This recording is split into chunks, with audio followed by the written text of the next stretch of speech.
You are listening to the So Now What podcast with Lana Manikowski, episode number 19. So now what? These three words raced through my mind time and time again during my journey through fertility treatments. I tried desperately to have a child, but never was able. I yearned for a community to join that could understand my struggles. I couldn't find one, so I created one with the So Now What podcast. I love that you found us. What is up, beautiful people? We are launching into 2022 and learning to love our life again after infertility and IVF treatments have ended. It's something I hear so commonly from my clients. I want to love my life again.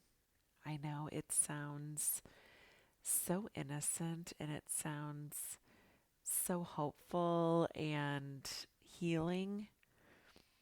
And navigating infertility in the months and the years we've focused on having a baby can really pull us away from enjoying our life. I'm absolutely not here to tell anyone differently because it seems as though we put our life on hold to have a baby, and this happiness meter within us just stops at our first cycle, and then we get lost in the process of using cycles and retrievals and transfers and blood work and test results as the litmus test for our worth.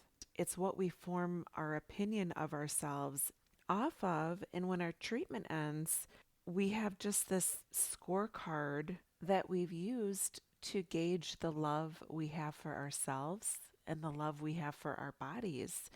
So when we finish our treatments and we end up failing fertility treatments, we've kept this as our definer for who we are and what we're worth and how we're thinking and feeling about ourselves.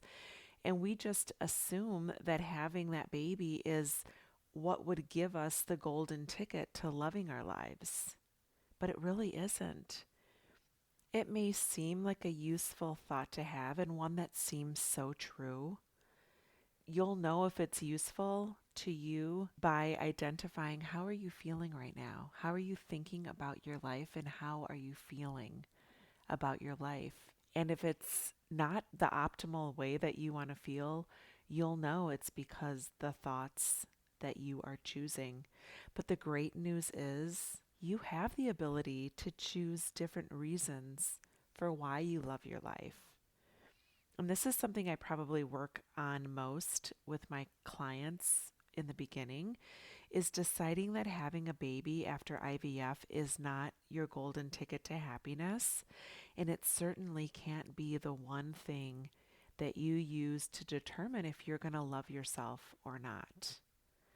And by no means am I discounting the disappointment and the sadness that comes along with the inability to achieve your goal of motherhood. But you are choosing to give away the ability to love the woman you are, the strength you show each day, and the hundred, actually probably thousands of things you've accomplished and achieved, all based on this one outcome in your life. And there is absolutely a period of time we need to just grieve the loss of being a mom and the concept of being a mom and the life that we thought we would have. I truly, in my opinion, believe it's healthy to have that grieving period, but there is opportunity to move past that grief. We just aren't taught how. And that brings me to the one question I get most from my clients and the folks that have reached out to me to identify a plan for themselves to start loving their life again is, how can I possibly feel better? How can I possibly love my life? And my answer is so simple, and it's two words: decide to. That is it. The amazing gift we have as humans is to choose the thoughts we want or don't want to have. It seems so basic, and people hear me say decide to, and they're kind of like, huh? Yes. And it's truly an option you have.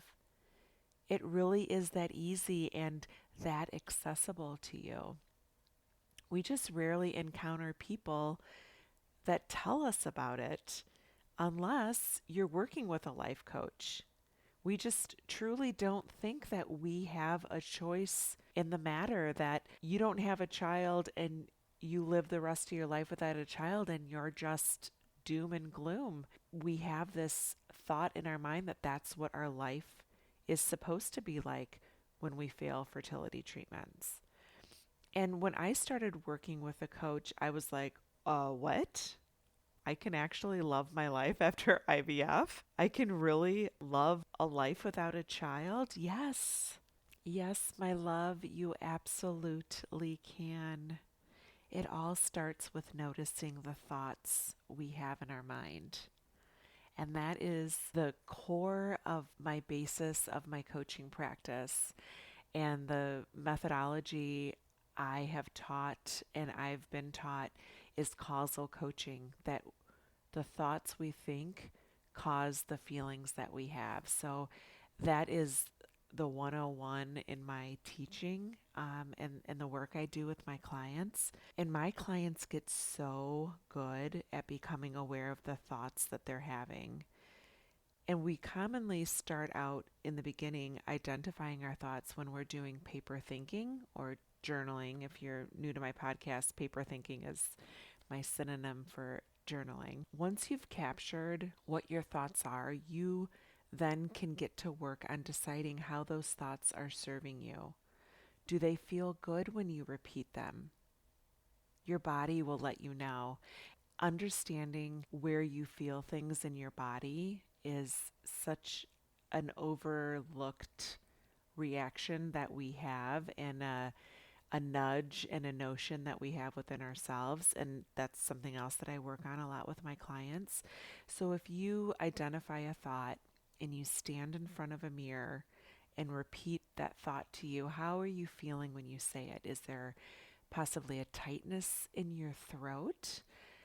I know for me, sometimes I'll have this feeling in my chest like I just can't get like a deep, full breath, and I'm kind of talking.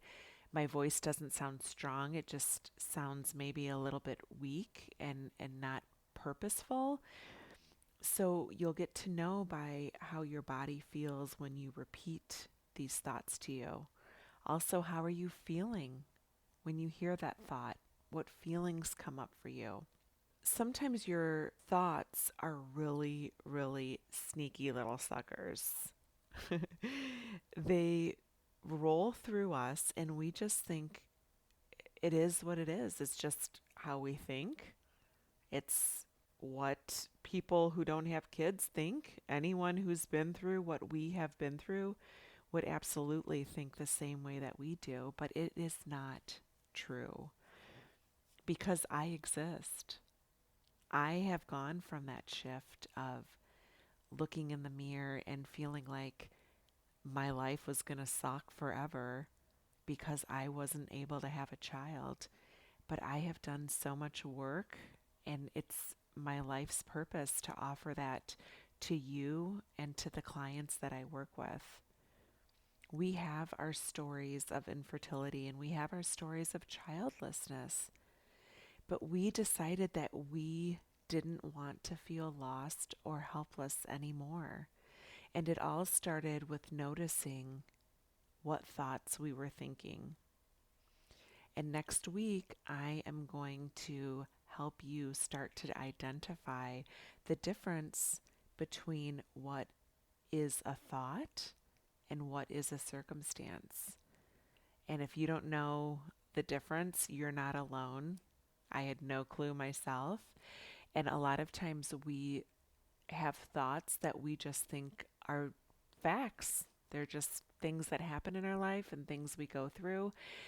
In next week's episode, I am going to teach you something that is going to just rock your world. You are going to look at your paper thinking for the week, and I am going to teach you the difference between a thought and a circumstance.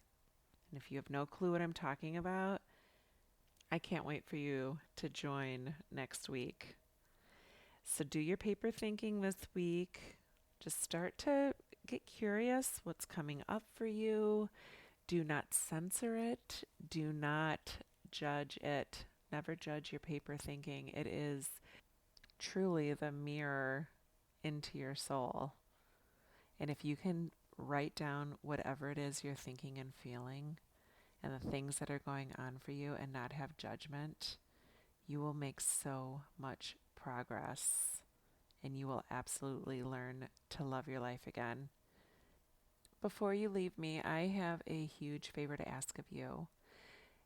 Whether you are listening to this podcast on Apple or Spotify or Amazon, whatever you're listening to it on, would you do me the biggest favor? Would you please rate my podcast and leave me a comment? Let me know what you think of the podcast.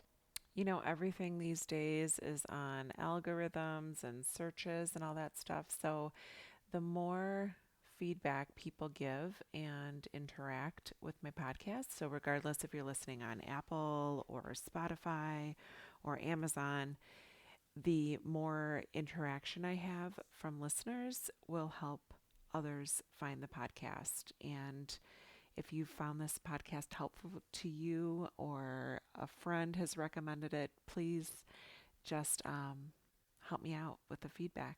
I'd really appreciate it. Have an awesome week. Never stop believing that you can discover your meaning. And I can't wait to hear what you come up with in your paper thinking for this week. Have a great one. Bye.